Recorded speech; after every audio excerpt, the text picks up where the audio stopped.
2026 সালে জগন্নাথের নবকলেবর কবে হবে?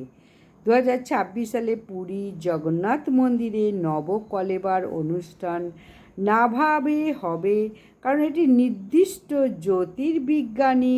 বৈজ্ঞানিক অবস্থা যেমন নবকলেবর যোগ অনুসারে নবকলেবর কত বছর অন্তর অন্তর হয়?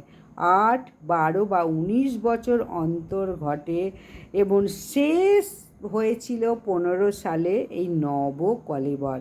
এবার 2026 সালে নবকলেবর হবে।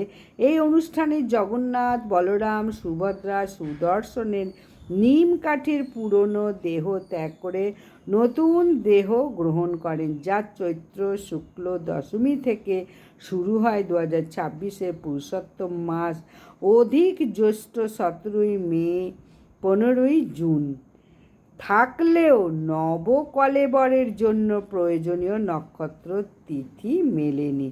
সাধারণত রথযাত্রার আগে এটি ঘটে, কিন্তু 2026-এ রথযাত্রা 16ই জুলাই, তাই নবকলেবরের নেই। পরবর্তী সম্ভাব্য তারিখ জানতে পঞ্জিকা মন্দিরে এটা জানতে হবে। তাহলে পুরুষোত্তম মাসের জন্য নবকলেবরটা এবার কবে হবে পরে তারিখটা জানাচ্ছি।